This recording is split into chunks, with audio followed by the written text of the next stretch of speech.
Welcome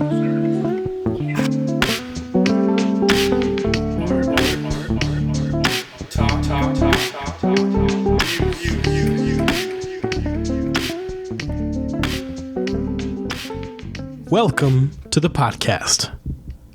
My guest today is the formidable drummer and radio personality, Mr. John Trentacosta.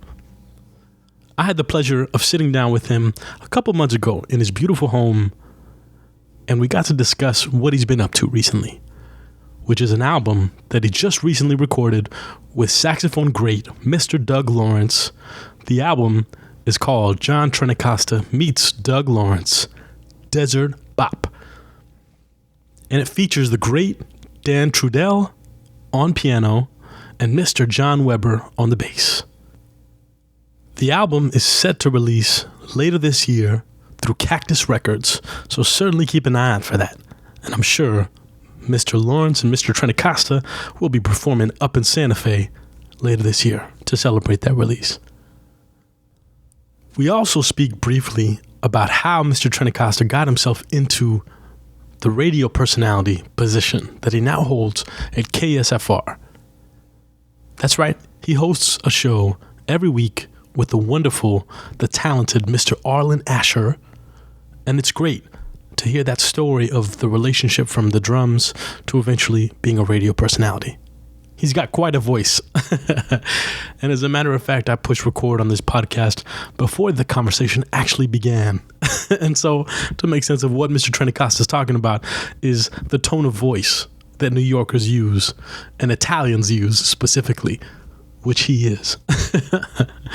So without further ado, we're going to play a little bit of this song that we performed together called Alone Together. And from there, we'll jump right into the podcast.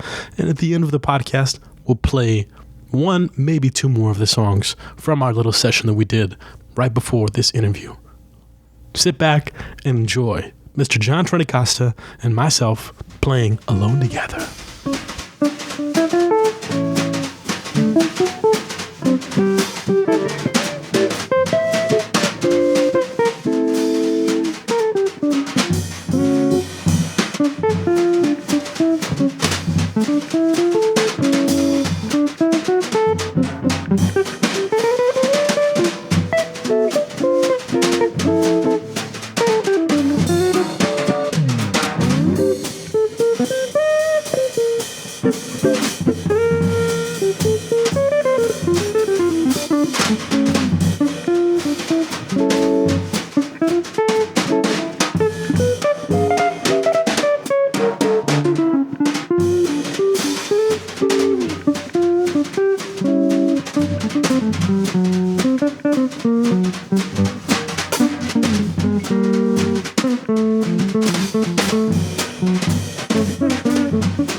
Which is like this, inaudible, and then it goes boom, and it goes back. So we get excited. It's a Southern Italian thing. It's a Southern Italian thing, and we get excited, and it comes out, and then we go back down. I mean, I hear it when I listen to myself on the radio. That's beautiful. Yeah. Still do it, but it's all right. It's okay. I love it. Mr. John Trentacosta, how are you doing, man? We're live here on Art Talk Music, and it is such a pleasure to hang out with you in your beautiful home here in Santa Fe, play some music, and get to exchange some stories, man. Play some music, man. That was fun. We just played 3 beautiful tunes, and Claudia, you sound great, man. Thank you so much, You really do, and I mean that. I'm happy to play with you. Finally, I mean, we have. It warms my heart to get any opportunity to just like hang and be around you, because as I was telling you before, from that wonderful series that I always talk about in this podcast, the New Mexico Jazz of Enchantment, I've known and heard about you and heard about your stories from, you grew up in New Jersey, correct? No, actually, I grew up. It may as well be In New New Jersey. York? Where? I grew up in Staten Island, which is one of the Okay. 5 boroughs of New York City, but it may well not. Actually, I think Jersey. It should have belonged to Jersey, to be honest, but it Why, didn't. why do you say that? Because it was just Oh, it's got nothing of what the city has, in so many ways. I mean, New York as a city, it's a pretty liberal city, and Staten Island's the opposite. It's completely. They're the ones who got Giuliani in the first time, and now we're still paying for that, man. But wow. I don't mean to get political, of course, but I am No, very man. political. No, man, that's your nature. We have to But, be how we are, right? Provincial. It's very provincial. There's not a lot of culture there, although I grew up in a place that was rich in that there weren't many jazz musicians, but the handful that were there were treasures, and they were so willing to give what they had and help us out, young guys who were trying to play the music. Now, if you could, I know you've probably told this story or been asked this story before, but if you could rehash out that story about that drum shop that you came upon, how old were you at that point when you? Probably about 14 or so. All right, so 14 years old, little John Trentacosta walks into a drum shop.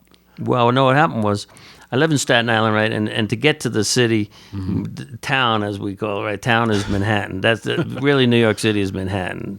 Brooklyn's getting some reputation over the last few years, but probably the most that has happened since the Dodgers left. but it's a town. A city is mostly Manhattan. It always has been, and so to get there from Staten Island, especially when I was 14 years old, there wasn't even a bridge. Now there's a bridge that takes you through Brooklyn, and then you could get through that way, although it's more like a parking lot nowadays. But before that, the only way you could get there was through the ferry. Ferry was the only way, to get into the city. So obviously, it was a pretty remote part of New York City. Staten Island was, and a lot of people didn't get into the city very often, and it reflected in the culture for sure. But as a kid, I heard about this place called the Professional Percussion Center, and it was owned by a drummer named Frank Ippolito, and Frank was a hip guy, Frank played with Glenn Miller and a couple of other pretty well-known big bands. He was a good drummer himself, and he opened the drum shop. He had a lot of foresight. He was one of the first pioneers of a drum shop. I mean, the concept is not even that old, right? And so he opened a drum shop in Manhattan, and I heard about this place, and I said, well, I got to go check it out. So I'm a 14-year-old kid, and I decided I'm going to go out Saturday morning. I'm going to get up real early, and I'm going to trek it to town, to Manhattan, and find out where this place is. So check it out, yeah. So I did it, and I got up real early, and I got on. You had to take a bus to the ferry, and then the ferry across, which is another half hour, and then a train to wherever you're going to go, and another half hour at least to get up to where the shop was. It was in the 50s, I remember, the first one. I mean, he had a couple of different shops. He moved a couple of times in my lifetime, but his, because he died around the early 80s, and that was the end of it pretty much. But anyway, so it was like in the 50s on the west side, like west of 7th, 8th Avenue, even west of 8th Avenue.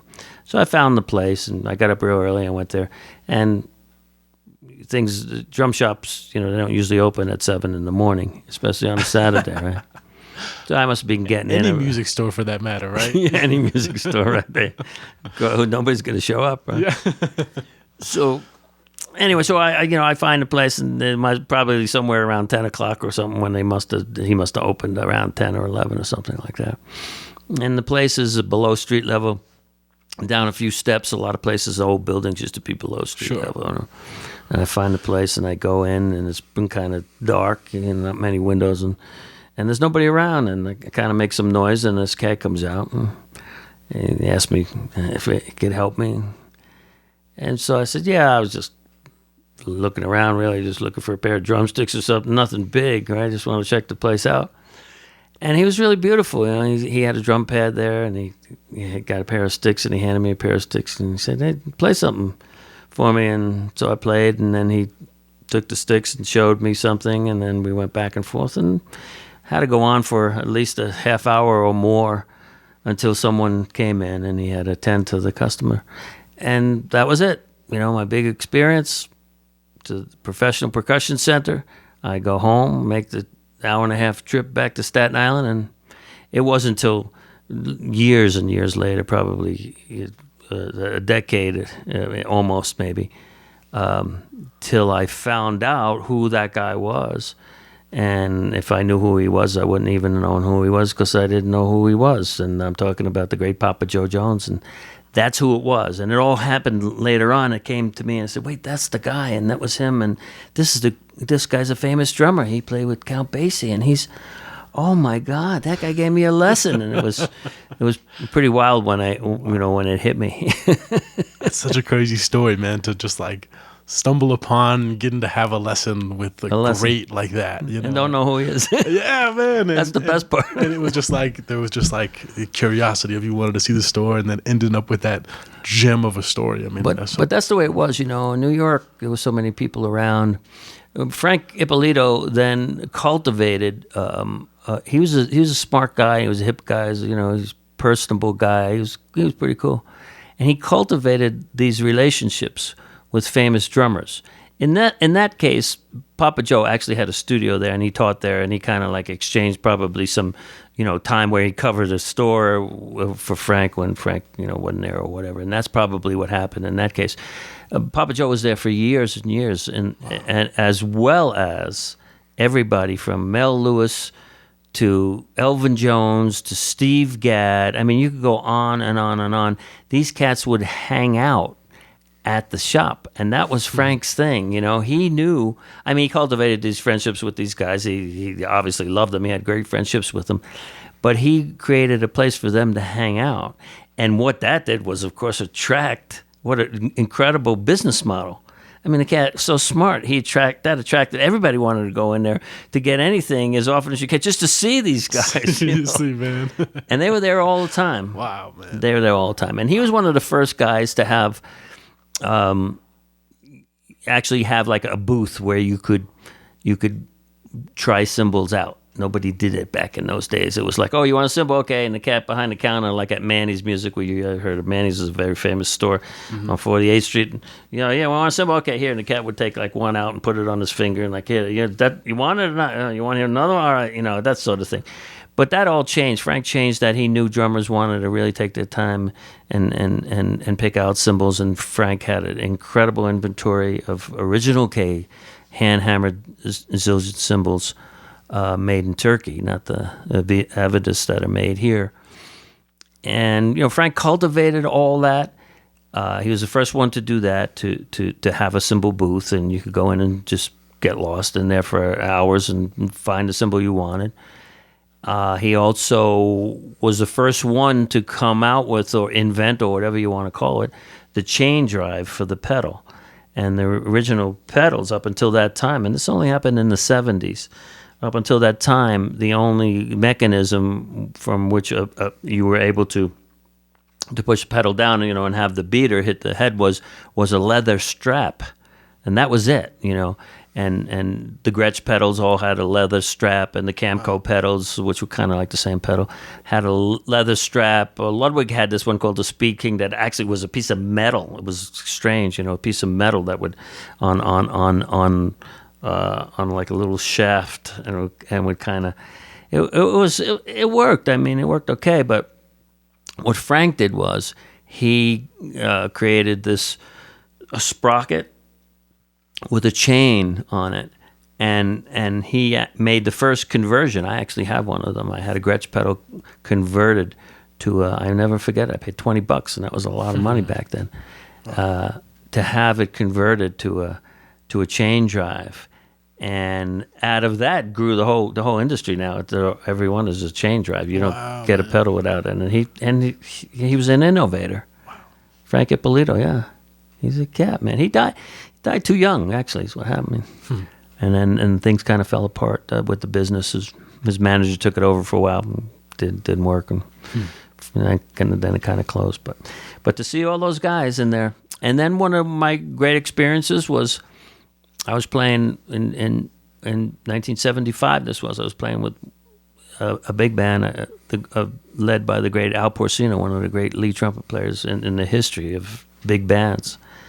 And Al hated my cymbals, and Al, Really? yeah. And so Al said, "You got to meet Mel. I'm gonna hook you up with Mel." And so he hooked me up with Mel Lewis was talking about. And so I, met Mel and hung out with him in the afternoon, and we went to Ippolito's, and we went in the cymbal room, and Mel picked out for me two of the most incredible hand-hammered, original case, a 20 and an 18 that were big band cymbals, intended to be big band cymbals, and matched, Kind of what? Oh, and wow, one's yeah, a 20, and that's it. You're looking at it right now. Wow. I use them to this day. And the other one's an 18 that's sitting over there in that pile, and that's a big band crash cymbal, but it's also meant to be used as a ride, switch over as a crash ride is what they call it. So Mel picked those cymbals out for me, in Ippolito's, and I got them to this day, and I use them to this day. Wow, man. Now, just kind of bring me into like the picture of young Trentacosta here. Now, what age were you? And at that point, because we were talking off air about cymbals, and the expensive part of drums can definitely be cymbals quickly, and more so, yeah, without a doubt. You could spend, especially today. There's a lot of drum companies. I think they all are. They make really good entry level drums, and it's like, how could they even afford to make them at so cheap? And they're decent. Every company makes them today. Yeah. And it wasn't the case back in the day. In my day, there was only like good drums or totally crap, total Garbage crap. drums, right, There was right. nothing in between. wow. But now you could get a set for just not much, a few $100s, and it's decent. Oh yeah. Decent drum set. But to get good cymbals is cost you three you can't times fake that like that. the drum set, my with the goodness. drum to get good ones. And the price of cymbals, the good cymbals, are really, really expensive, and they've always been an expensive part of the drum set. But the most important part about it is that they're really, really personal. Yeah, they man. really are who you are, and the cymbals are everything when it comes to the drum set. Notice I don't call it a drum kit. You call it a drum set. Yeah, and I started a whole a big fight on Facebook About that? a few months ago. Huh. And because I put out there, Yeah. I put it out there, and I just let guys go at it, and I saw all my friends fighting with each other, and all this. It was really funny. But basically, here's the history of it. Okay. When I grew up, this is called a drum set or a trap set, and that over there is called a mounted tom-tom because it's mounted on top of the bass drum, and that's called the bass drum, right? Right. And this is the floor tom-tom, right? So what happened was, because I saw it happen, and I was young enough to see it happen in my lifetime. What happened was the big British invasion in the 60s, in the early to mid 60s. They come over here, and as you know, we all know the history of the Beatles and all that, right? But what they did was they changed the name of it. They had their own names for it, so they called it the drum kit, not the drum set. Whoa. They called it the rack tom, not the mounted tom. They called it the kick drum, okay? Wow. And not the bass drum. And us being the fools that us Americans can be, as we've proven so many times in the last couple of decades, as you all know, right? Yeah. We co-opted their language to the instrument that we invented. Wow. And to me, it's insidious. I mean, it drives me crazy. And I drive sound guys crazy all the time. They say, let me hear your kick. And I give them a lecture, man. And I say, kick my ass. That ain't a kick drum. It's a bass drum, man. That's the name of it, okay? And I drive everybody crazy with that. Wow, man. Because it's one of those pet peeves. It's a distinction, yeah. For Wow. me. And, well, this is the history of it. Are you going to forget the history of it? But I mean, we've all done it. I'm not me, but everybody does it today. Sure. And that's So you got to speak up, of course, man. So I started this whole thing on Facebook, and it was really, really something to see. Some of my friends who kind of lean a little in both worlds, like the rock world and the jazz world, or maybe a little younger than me, or Sure, whatever, man, sure, yeah. and calling it the kid, and then trying to defend the language, the terms, and then some of the real crusty old beboppers like myself, friends of mine, going just totally ripping them a new one, and I just backed off. I just put it out there, Just watching them go at it. said what I just said, on Facebook to you, Yeah. right, and then just let them go at it. It's really funny. Oh man, I love social media. Can be very much so that, and it's exciting and can be also a drag whenever it takes over sometimes. But man, I love doing that kind of stuff and just seeing really people's opinions, because people get so personal with things like that, and like you said, they get to defensive fighting and they're arguing, and it's like they don't even know this person, but if they met them in real life, they wouldn't be saying that stuff to them. Yeah, you're right, absolutely. Their egos get in the way. You see the egos get in the way, and you see the lack of understanding for the tradition, the people who have lived through it. I'm not saying because I'm older, man, but I always respected older people because of their experience and their knowledge. And then when you see, now I'm older, and young people just like they don't have respect for that.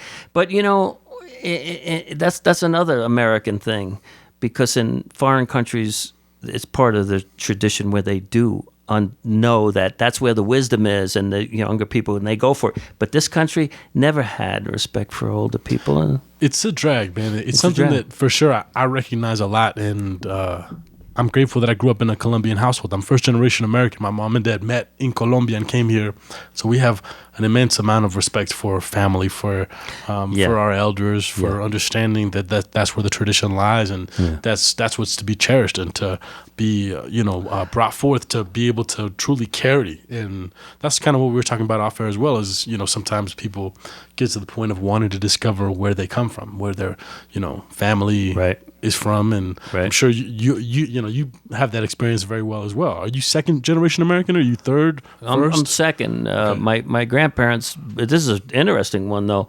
Let me just say this, and I'll get back to that, though. I learned that about Latin American countries, and Latin American cultures, really, is what I really, Hispanic people around here, but not only, everybody's like Latin, Hispanic.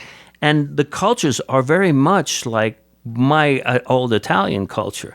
They do have a lot of respect. Yes. And there's a lot of similarities. Actually, I could go on and on about that for a long time. But I had never been. Well, here's an interesting story. When I just came out of college, I was like, 21 years old or so, and I had a gig playing at a place called Tamament in the Pocono Mountains, right? And I was doing the show band and doing acts like that would come through and that kind of thing, 6 nights a week, and went all year round. And there was a bass player that was the contractor. He was the straw boss, right, of the band. And his name was Billy Cronk, right? Great bass player. He played with Pops. He played with Louis Armstrong for 5.5 years. Whoa. In the 60s. And so this is like 70s, not long after. This is early 70s. And he used to tell me, Trentacosta, man, you're Sicilian and you never been to Sicily? And he put me down. He'd say, man, you ought to be ashamed of yourself. Wow. I've been around the world 5 times, and Sicily is the most beautiful place in the world. Wow. And I've been everywhere, man. And I'm 21 years old. It's like, yeah, all right, Kronk, pass the joint. Just shut up, man. And so, but I never forgot it, right? And he was old, man. He was like 40 years old. I'm 20. Right. Well, I wish I was 40 now. Yeah. He was like real old, right? And so I went, finally. I took a trip when I got married, which was 17 years ago. And my wife and I, we took a tour of Italy. 16 days. We went to every city, north, south, and then we went into Sicily. Now, my grandparents, all 4, both sides, are from the same town, in this little town in in Sicily near Palermo. And I was kind of like, I had gotten the phone number. My parents had just passed, both of them, at this time. This was 2002. And I had the phone number from my uncle, and I was like, these are my father's first cousins, they would be. I was like sort of half and half. If I call them, I wasn't too into it. Maybe I'll call them. I called them, and it was the most incredible experience of my life, because all of a sudden I saw where I came from. Talk about culture, tradition, my family, all that stuff, my grandparents, it all came together at this moment in time, And by being there, by going there, by feeling that earth and saying, I come from this earth, all four grandparents, this dirt I come from, man, this is pretty heavy. Yeah. It's not like most of us have grandparents, well, one's from here, one's from there, maybe two, same place, but I had all four, so like really full-blooded Sicilian. Wow. And the culture of it, and to see how my father's first cousins, and then their kids, closer to my age, how they treated me. Oh my God! It was just, they rolled out the carpet. It was just amazing. And then your familia, man. Oh, man! Every 10 minutes the doorbell's ringing, and then four more of my cousins, the place was filling up. Everybody's related to me, and they're not related to each other because we're talking about both sides of my family, right? They're two different. Man, it was heavy. It was. It was emotional for me. It was, and I never expected it. It totally blindsided me. You were thinking about not hitting up your uncle. Wow, the best part of the whole 16 How days. Crazy I'll never forget it. And then I went and I said. And then we had gone, the coast, the southern coast, the beaches of Sicily. Oh, breathtaking beauty, right? Yes. And when I got there, I went, Kronk, Billy Kronk, right? I said, Kronk, whoa, man. And this is all a lot of years later. Decades later. 2002 from 1972, right? So what do you got there? 30 years later, right? Wow, man. It's like, man, this place, you were right. This place killed me. And it was... I had been all through Italy, which is breathtaking in itself. Every city has something else, but Sicily's ridiculous. Anyway, wow, man. We're supposed to talk about music. How beautiful, man! No, this is the beautiful thing about Art Talk Music, man. It's about talking about people's creative process, about their current affairs, but also their story, and culture and who you are and where you come from plays as much of a role of who you are as an artist and as a musician and as a person, without a doubt. And you being every bit of, how old are you, 20 what? 29. 29 years old. That's pretty young compared to where I am. I'm 70 years old, man. I had the big one and I'm running out of numbers, and it's scaring me. But I didn't know anything when I was your age compared to what I know, because of some of the conversations we've had even before we picked up this microphone. And you're way ahead of the game, man. And I admire you for that. Thank you, man. All of it. Music and culture and life and, your whole perspective on what's this all about, right? What does it all mean? What are we doing here? Yes, sir. Absolutely, man. That's the beautiful thing about trying to get to that. What are we doing here, man? Yeah, what are we doing here? And I think conversation is a powerful thing to really, literally carry that narrative forward. It's like... it's a beautiful thing. We were also talking off air about some of the loved ones that we've known over the years and haven't had them pass, and having a close relationship with people like Jim Magnarella and like Stu Sacco before they passed. I got to be close with them in the sense that, they would call me up, and at that point, Michael Lavola was living right before Jim passed. He was living with him, and he would invite me over, and he'd say, "Hey, man, come over. I've been writing some tunes." Yeah. Jim would say, "I want you to play. I would love the way you play. I want you to, do this." And we'd go over to his house and play through some of his tunes, play through some tunes that he liked, and he'd have his renditions, his arrangements, and stuff. And he had a glimmer in his eye of hope of putting that original music down onto record, onto MP3, onto something to where that music and his original compositions can live on past him. Mm-hmm. And I felt the same thing when I talked to Stu Sacco. And it broke my heart. Both of, the passings really broke my heart, but really when Stu passed, because if I'm not mistaken, it happened after Jim's passing, and Stu had the same thing where he was focusing so much of his energy and his attention and loved, because he was dealing with sobriety towards the end of his life, and falling in and out of that and stuff with alcoholism, and for him I know his story pretty well. Yeah, man, and for him to have that desire to truly get his original music down onto tape, was powerful. And I'd go and we'd play through his tunes as well, and then he passed, and it propelled me forward to do the things that I've always wanted to do. And that meant for me at that point, going to New Orleans and focusing my energy and my time on recording that album. And I finally did, and I put it out, and now in the past 6 months it's been starting this podcast, because today or tomorrow, some of the gems of the people in our culture here in New Mexico and around the countries, I'm grateful to get to travel as much as I do. I feel like having these conversations is something that's going to be there forever. You know what I mean? It's like your grandkids in however many years, when you and I are gone, are going to be able to go on the internet and find this conversation that we had, and you talking about this relationship with your culture about Sicily and stuff. And it's like, this is as important to me as making art and as making, music, and my passion for it is just beginning and it's just starting. But I mean, it's like sometimes I think your drive and where you're going, just kind of like what I'm trying to say is the path unfolds in front of you. Yeah. You're the thing about it is that you're able to recognize it. You see it, and you realize the importance of it because your passion is immersed in music. Yeah. And so every part of it.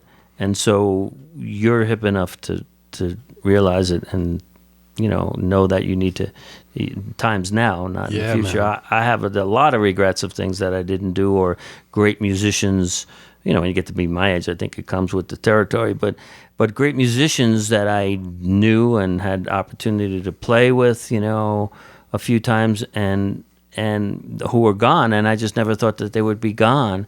And my regret is that I didn't play with them more, or I didn't get to know them better, that sort of thing, when I had the opportunities and they were there.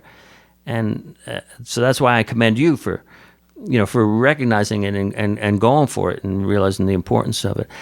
A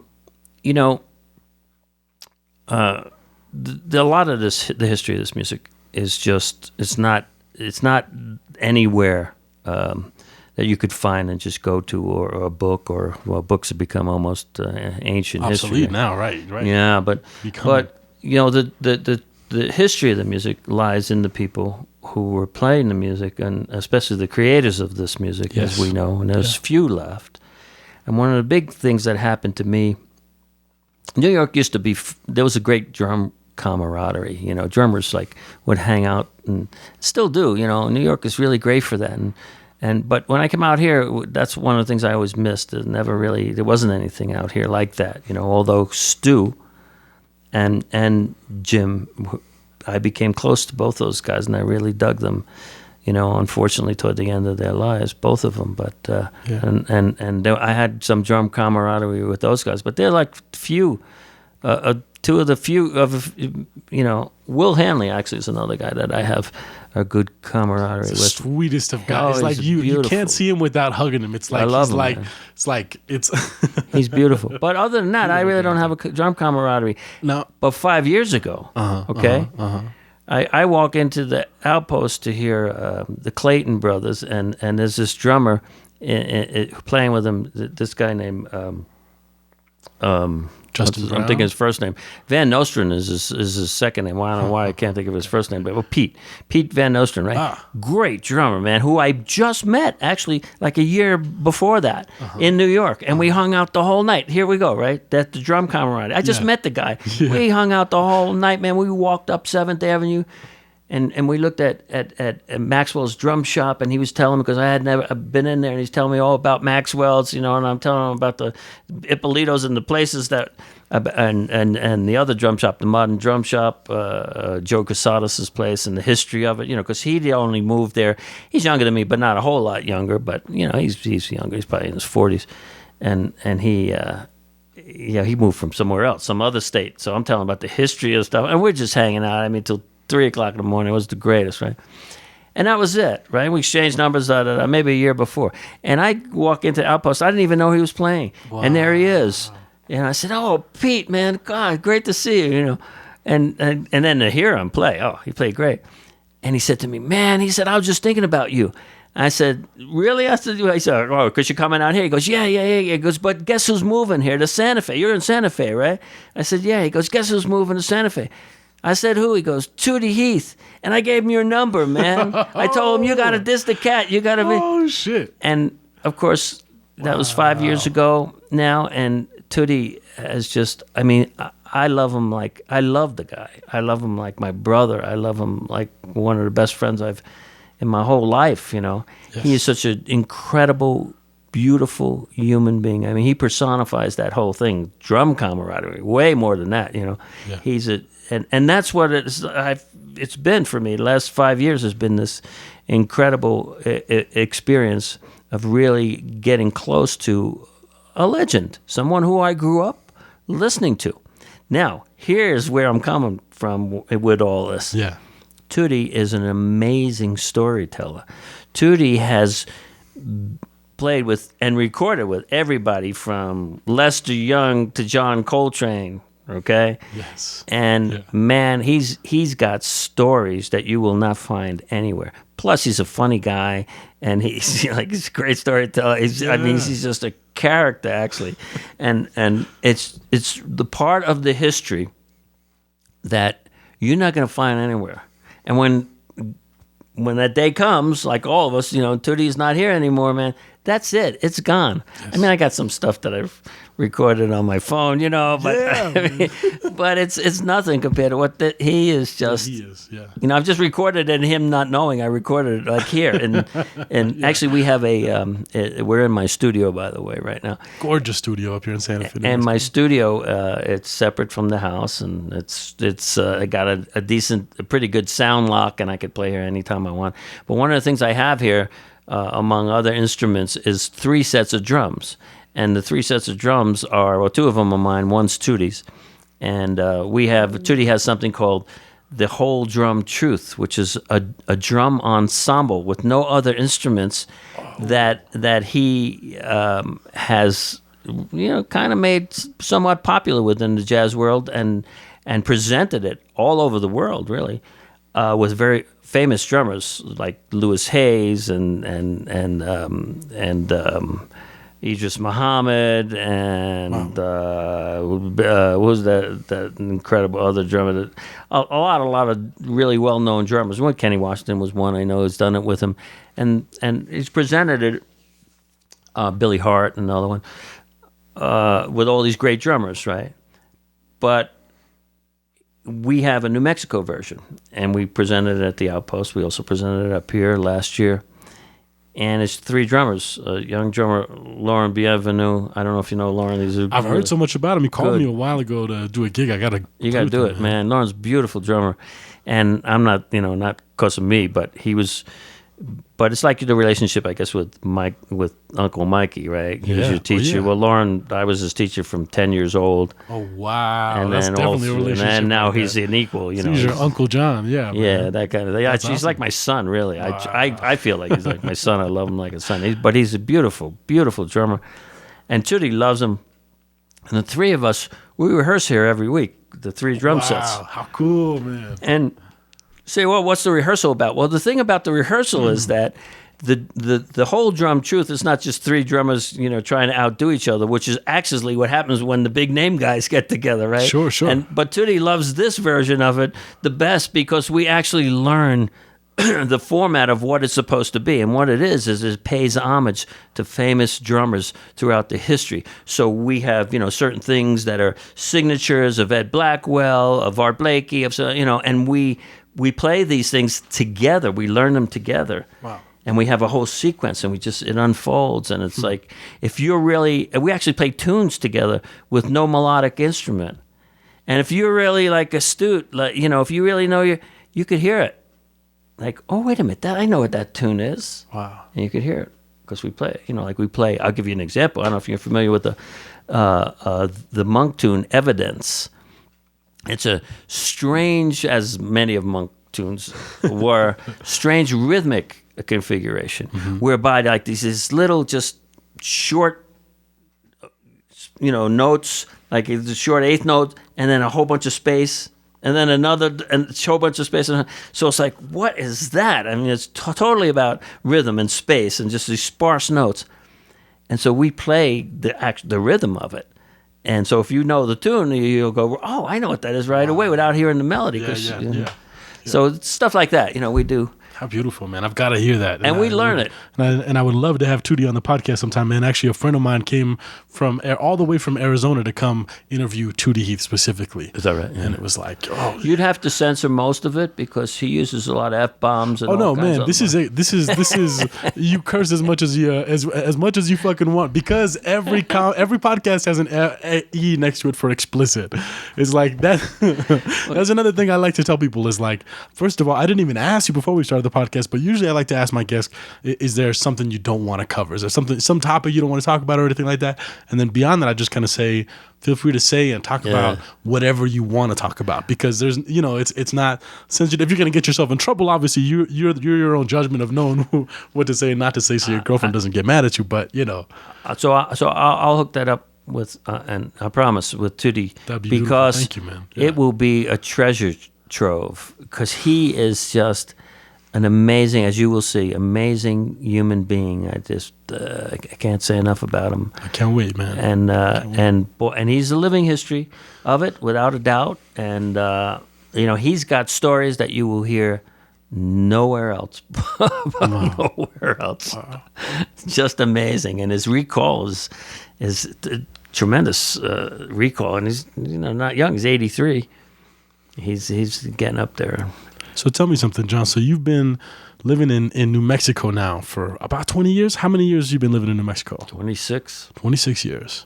And how into those 26 years did you start getting into broadcasting and have your own radio show? Because you have a show here at, if I'm not mistaken, at KSFR. Mm-hmm. Correct. That show is about might be 12 or 13 years old. Beautiful, man. I've been doing it, and that kind of happened. It wasn't like my intention. Things happen to me. I'm not one of these people who kind of like, oh, I'm going to do this and sit around thinking about what I'm going to do. Although I have more so in recent years, trying to figure things out more, which is good. And what I mean by that is, like figuring out, okay, how could I play?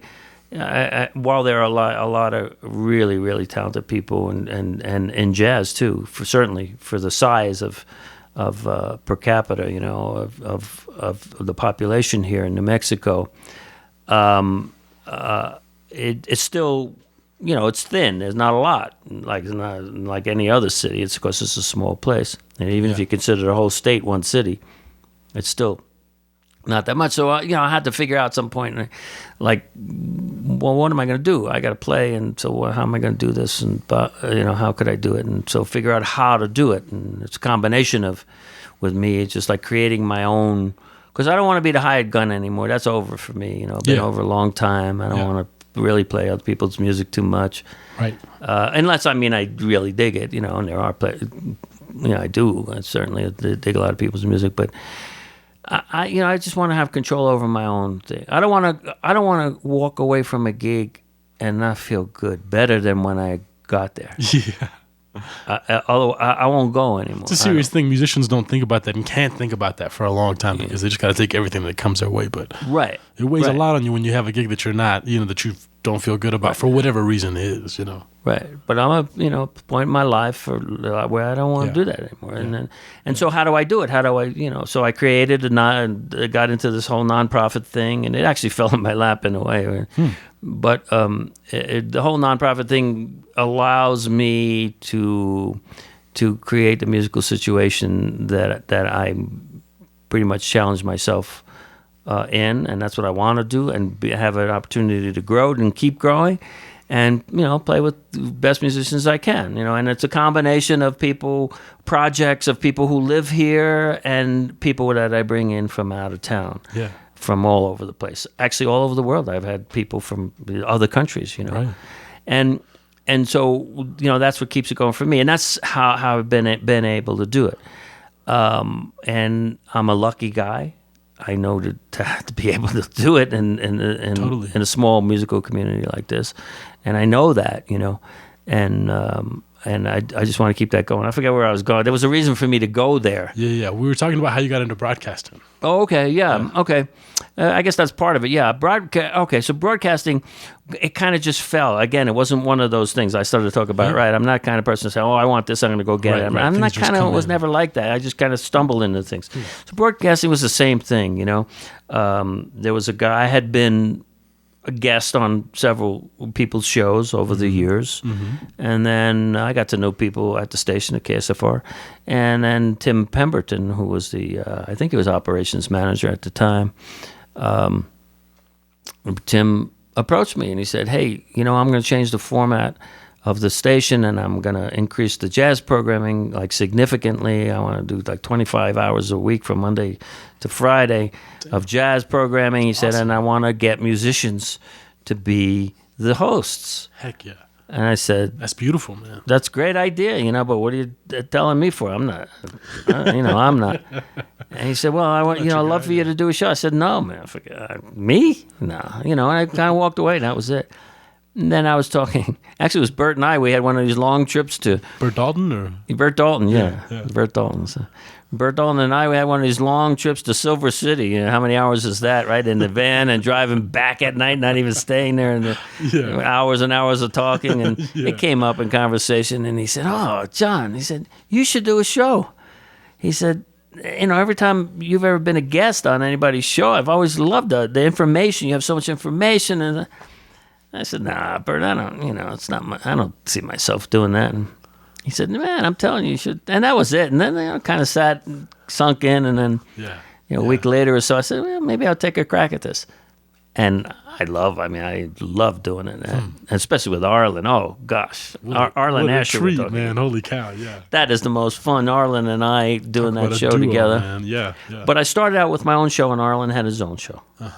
Is what happened, and then I did it for like 4 years or something like that, and my own show. And actually, I was teaching at the time, so I had to pre-record my show late on a Sunday night, and then it would air on Friday, the next Friday, and that was of course I couldn't do it live. I was teaching at the same time, and then when I was about to retire, just at the same time, Arlen, you remember Arlen's wife Jo passed away. Yeah. And Arlen, really, it was quite an upheaval for Arlen because Jo and him were inseparable. And he didn't know what he was going to do with his life, but he started to quit everything, and his radio show was one of them. And so the management approached me, and they said, they knew that Arlen and I were pretty close, and not only did we have a band together, I had a quintet, that he was a part of, Straight Up. Do you have those CDs? I got to give you those. I would love to. I've heard some of Straight Up, but I don't have any CDs. I'll give you both of them before you leave. Thank you. And the new one coming out with we'll Doug Lawrence. That in a little bit, man. Yeah. That one's called Desert Bop. Oh. And it's John Trentacosta meets Doug Lawrence. That's gonna be amazing. It's pretty interesting. But anyway, I digress. Right? So, the management approached me, and Arlen and I had done a couple of projects together. I had done a side project, even though I had my own show. I aired this on his show. Like he was, we did it together. We pre-recorded it together, and then we would play it on his show. He would play it, and it was the history of jazz drumming. So it started out, and it's a series that I did, and some people, friends of mine, said, "Man, you got to publish this thing. It's unbelievable." But it's the history of jazz drumming, starting out with Baby Dodds and going back to New Orleans drumming, and following the history all the way up. And there's probably about 20-something episodes, each of an hour, 20-something hours of it. Do you still have that recorded? Oh, I've got it all, the whole thing. All right. We'll talk about that. It's serious stuff. And I mean, honestly, it wasn't my original idea. I have to give credit where credit is due. There is someone, jazz historian, I would certainly say, he's a jazz historian today. His name is Lawrence Schoenberg. Lawrence Schoenberg is the co-director with Christian McBride, unless Christian's not doing it anymore, of the Jazz Museum in Harlem.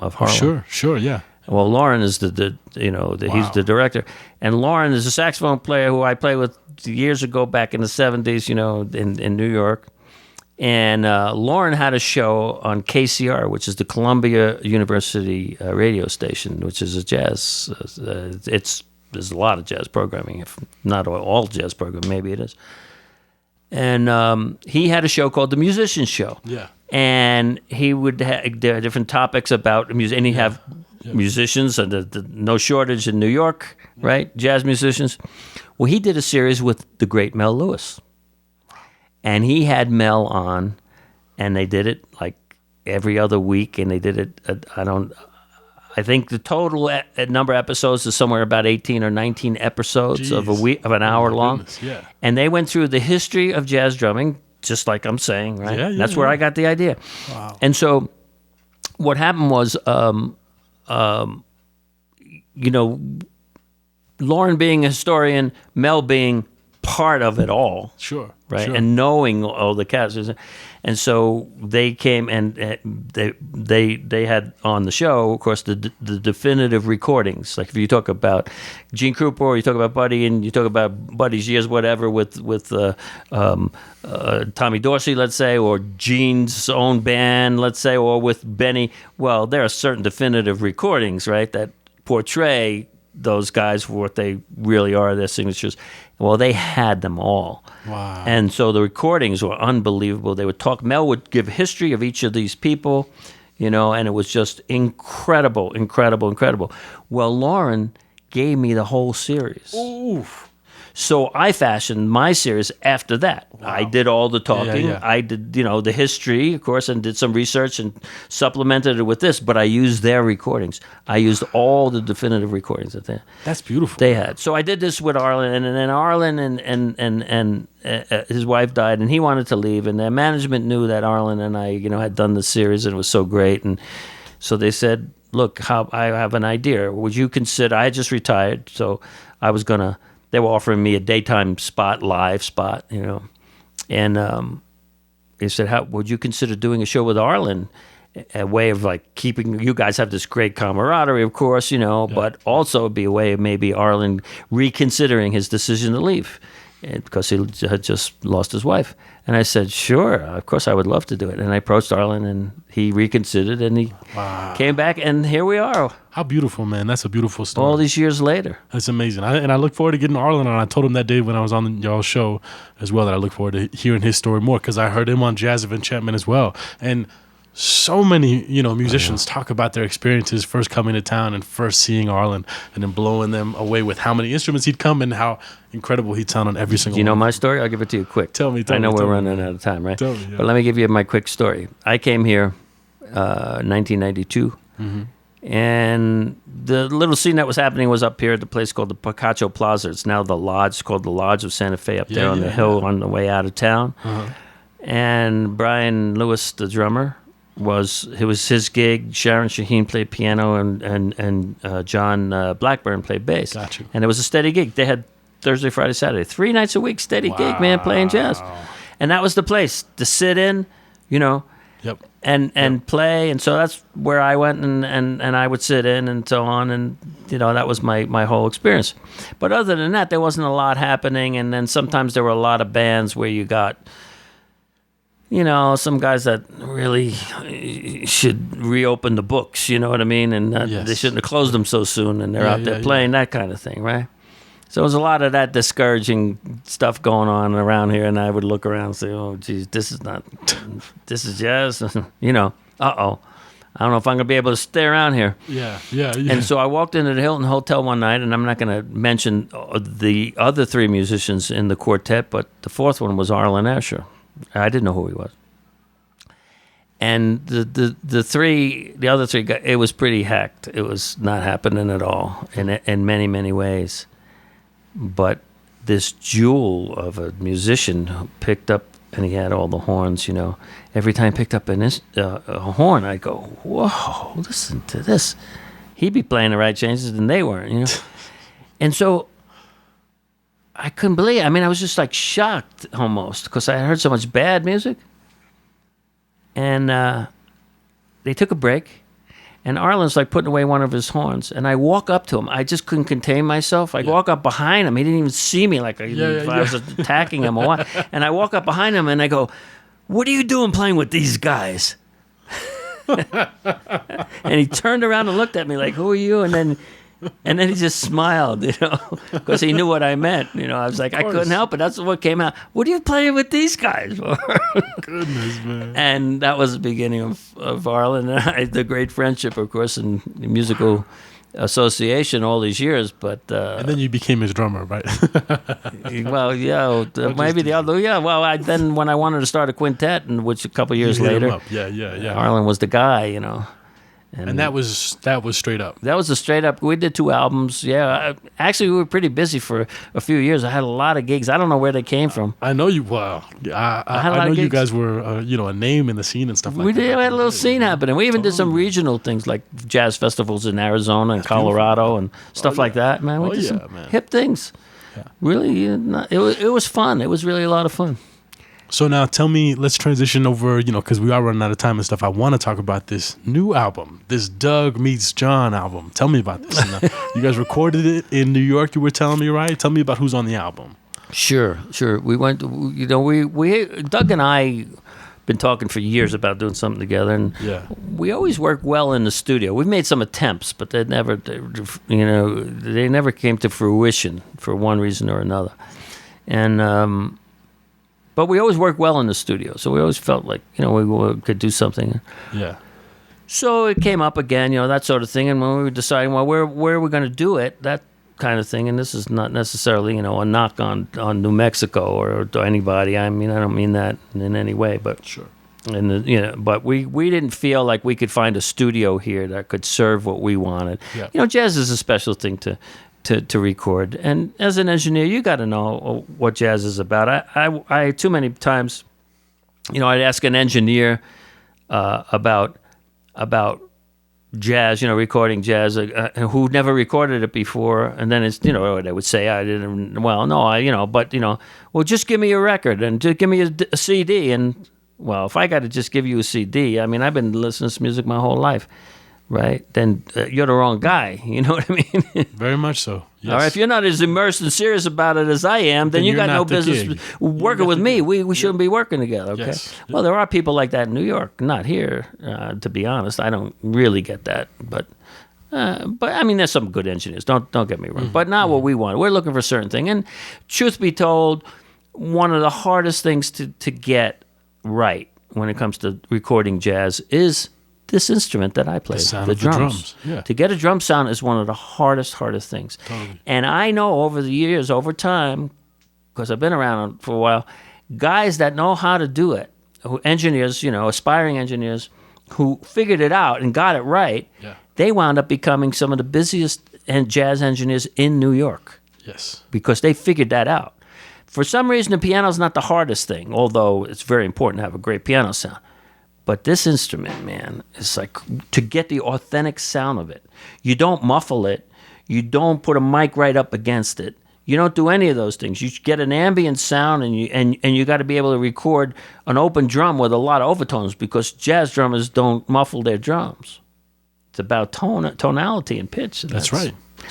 So, there's a lot of things to it, right? And so we said, no, we went back and forth, said, we got to go to New York and do it. Let's just do it, And both of us knew about this studio.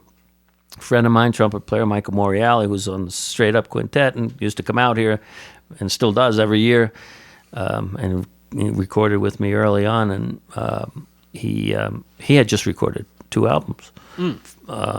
At this studio in Paramus, New Jersey. Chris Solit, his name is. Sulit. Chris is a young guy who's just talented as can be. He learned from one of the great engineers, and he just knows how to do it. And everybody has been recording with this cat, with Chris, for a while. Jazz musicians, for the most part, want to produce and have control over their own recordings. There's not the days where the labels being signed anymore. That's all changed. Right. And yet they're real particular. They know what they want, and to find a guy to do it is not always that easy. But when you do find one, everybody just gravitates toward him, and that's what happened with this cat, Chris Sulit, right? And the name of the studio is called Trading Eights. And it's in even in the title, it's like, right, yeah, it's that's cool, a jazz studio. and I'm telling you, big name guys, man, record there. You know, who produce their own stuff. Big names recorded, great stuff. So, and Doug had done some stuff there with Chris too. We said, okay, we got the studio now. Okay, great, we're gonna do it. Forget it. We're gonna bite the bullet, go for the plane fare and all that, and to go over there and do it, because we know we both want it done. Sound is so important. Then it was like, who's gonna play on it, right? Well, you know this guy, a great piano player from Chicago area, by the name of Dan Trudell, who's coming out here for years, playing with Doug, but playing the Hammond B3. Organ. Right. Oh, right? yeah. And he's a great organ player. And I've been playing with him for years, but I've never played with him on piano when he played the piano, only the Hammond B3, but I knew he was a piano player. And he did something a couple years ago called Dan Trudell Plays the Piano.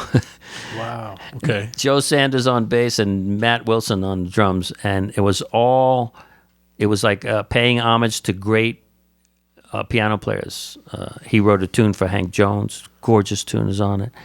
He does something where he pays homage to McCoy Tyner. He read Garland, all this great stuff, and he could do it. I'm not a big fan of tribute bands and people who try to imitate somebody else, but this guy could do it. He's just an incredible resource and reservoir of musical talent, really.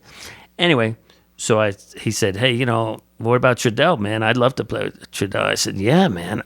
So I had gotten Dan had sent me his recording, and I flipped over it. Yeah. And I said, hey, Dan, I love let's get Dan. So we asked Dan to do it, and then it was bass players. Now, bass player was a tough one with me because I got a lot of friends in New York, bass players. Yeah. And it was almost like, well, who am I gonna? I don't Which wanna, one, right? Yeah, and this and that. There's so many things about it, and I have friends. I didn't want to piss anybody off, that kind of thing. When you're like one, of course, yeah. But anyway, so I went with John Weber, who I had not played with a lot, but I played with a little bit before I came out here, and knew of John's playing, over the years and stuff he's done with Doug actually, and I said, yeah, I love Weber, man. I mean, he's great. He's real total pro, great talent. Yeah. And so we did it. And that was the decision. We made the decision. We went there. We booked the dates. Boom, we did it. It took a year and a half to come out. It's still not out yet. It should be out in another month. Very soon to be released, because this podcast will be coming out around January. So okay, yeah. Well, right around the time it'll be out by then. Yeah. Well, or we'll have a couple of CD release parties in the can. Not already, but on the calendar anyway. Beautiful, man. And it's called Desert Bop, and those guys are all in rare form. I mean, it's just. I'm going to play a tune for you before you leave. I know you got a time line here that you got to, but it's really and. It's really great, and Doug is ridiculous how incredible he is an incredible player. But Dan, when you hear Dan, and the thing swings, man, it swings really nice, And so I'm honored to be in a company of such great musicians. To be honest with you, man, I'm not blowing smoke. That's trying to be humble, man, because these guys are real. The way you masters. describe it very much so entices the listener to want to listen. So I'm sure with your permission and Doug's permission, we'll play a tune of that within the end of the episode, so we can give a teaser to people and they can go out themselves. And I'll put some links so people can find it and get in touch to get a copy themselves and stuff. Yeah, by then it'll be like, CD Baby and all the rest of the stuff. Yeah. You'll be able to get we'll put those links in there so people can go directly to it. Yeah, so it's in the hands of the manufacturer right now, the disc manufacturer right now, and we've been going back and forth with a lot of little stupid details that have nothing to do with music, that have to do with the necessary print things. and stuff like that, all that, and design and all that stuff. But which I could show you a little bit of before you leave. I'd love to see. Yeah. So now, what you said you guys will be planning a couple release shows and stuff. I'm sure those will be coming up, or you'll be planning them yet, or have you already kind of got some in mind? Well, one we do have here in Santa Fe already, which will be February 1st. Beautiful. And I'm not sure if we're going to have it at the Museum Hill Cafe or a bigger venue. I'm trying to work something out for a bit bigger venue. Beautiful. Hopefully it'll be Site Santa Fe, which is a really nice venue, but I don't know for sure yet. We're right in the organizing stages of that right now. That's great. Because I think Doug will be able to draw a whole lot more, and being a CD release and all that, it should be more appealing, I think, to more people. It should, and that's a good idea to definitely go bigger. Now, to kind of bring a little wrap to the episode, first of all, thank you so much for being on the podcast episode and for opening your doors to have me come up and play and hang with you and stuff. It's always great, like I said, to see and be around you, but even more so to kind of hear more about your story and have you talk about the drums and your relationship with Arlen. All of it. It's beautiful, man. So thank you. Well, thank you for inviting me to do the podcast, but more importantly, you and I got a chance to play here pretty much for the first time, and I really enjoyed it, and I hope we continue to do that. We will definitely do it. Like I said, man, we'll book some gigs for the next year, and we'll do another one of these podcasts. Maybe next time we'll do a duo one with you and Arlen. I think that would be beautiful, man. Oh, that would be beautiful. Man. That would be beautiful. Yeah, Arlen and I have a thing where a lot of times when we're playing, where the rest of the rhythm section band will drop out, and him and I just do a duet for a couple of choruses. I love that, man. I love that from Train. That's like my favorite fun thing. Yeah, him and Alvin. Yeah, it's a lot of fun. All right, so my last question that I love to ask to people, and actually met the great bass player Matt Brewer, who's living in New York, and recommended a book to me by Art Farmer, if I'm not mistaken. And basically, Art Farmer, being an incredible musician, interviews and has all these conversations with musicians, but they're not really like interviews, because it's not like an interviewee coming and talking to this great artist who they don't know and asking them all these great questions, but it's more like a friend having conversations with all of his friends. Mm-hmm. And one of the through-going questions that he brings up, to most of the musicians in the book is, what does jazz mean to you? And not the definition of, what is jazz to, the person, but what does it mean to you in your life? Well, I think the answer to that is that the meaning for me has evolved over time, over many decades of my life. And what I mean by that is that it has taken more and more of a prominent role or part of my life and become more of my identity than when I was younger. Although I was in New York City and growing up in New York City, and I wanted to play real bad and learn this music, so I wound up playing with a lot of great people, and I was very fortunate. And a lot of times I didn't even know who they were until I go home and got my George Simon book out and big band book. Oh, I played with him. I played with that. Oh, I can't believe it, man. Now I'm scared the next night to go back and play with him again. Yeah. But it's evolved, and I could honestly say, this is not like a Santa Fe thing. It's organic. It's just.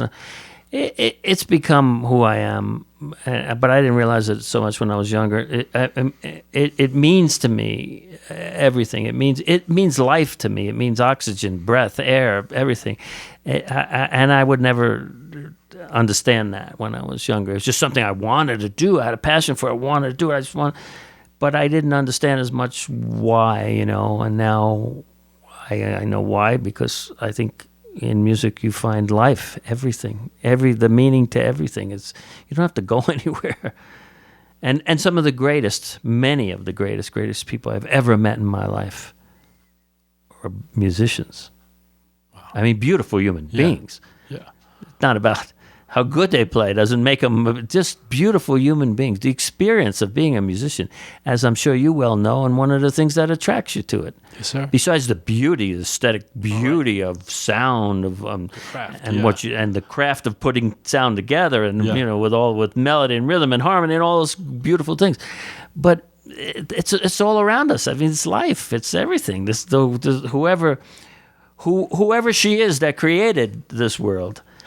Right? Yes. It's about music, harmony, everything. It's harmony, everything around us. It's melody, it's beauty, the bird singing, the way everything is nature is a harmony, right? It's just tone. Oof. What is tonality? Oh my gosh, what a beautiful thing. So yeah, it's all those things to me, and now it's who I am, man. I'm a and I don't, I just want to hang out here and just play music, and that's all till I get to Dakota, you know. And then when I get there, it's okay. It was pretty good. It was a good choice. I don't have really any money. Don't let this place fool you. This just happened to fall in my lap, but I can't even keep the bills up to keep it going. But you know, it's just been beautiful. I wouldn't have traded any other way. You know, my family, the old Italian, and you may find this, I don't know, about in your culture, but the old Italians was like, especially the first generation, my parents, you know, you had to be a doctor or a lawyer, not at least, you know. Yeah. And so my brother was a doctor. All my cousins a lawyer. Everybody, you know, except me. I'm the only one. And you want to know something? They all look at me, and they all got big bucks, man. And some of them hit it really big. And they look at me, and they look up to me because they know that there's a quality of my life that, you know, they couldn't touch. And a happiness, right? When I'm around musicians like you and people who are really immersed in it and are part of it, there's no question about it to me that it's who you are, without a doubt. It's a beautiful philosophy. That's one of the most beautiful answers I've heard yet. So thank you so much for being on the podcast.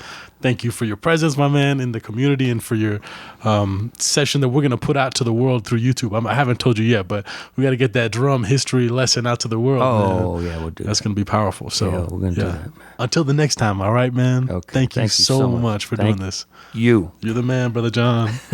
Thank you. And keep an eye out, people, for that album coming your way. That was the episode. Thank you guys so much for listening. As always, I encourage you to subscribe, to rate, to give us a review, and definitely tell a friend.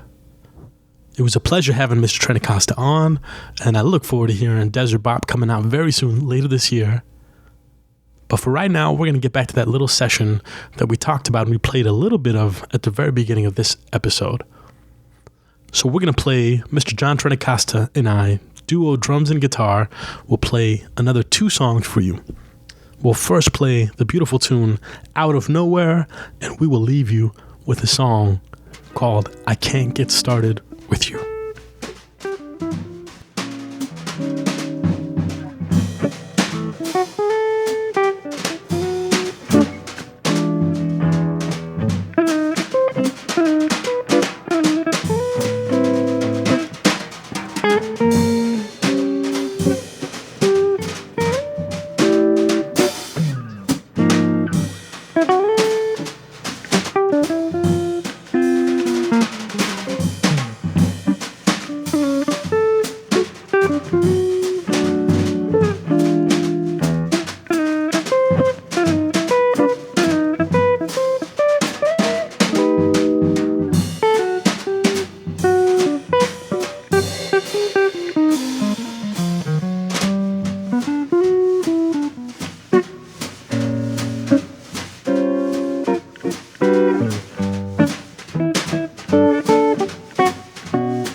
Beautiful.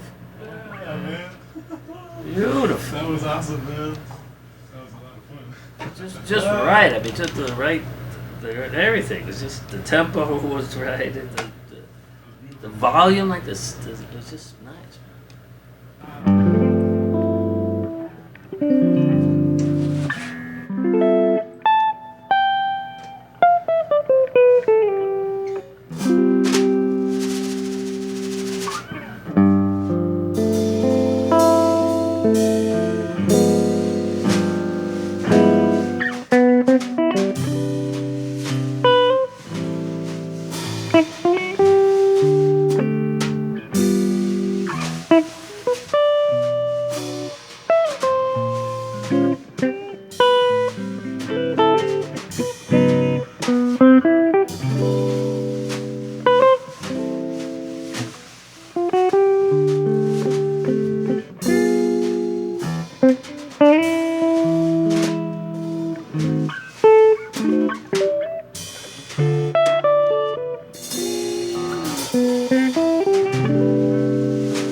Very nice, man.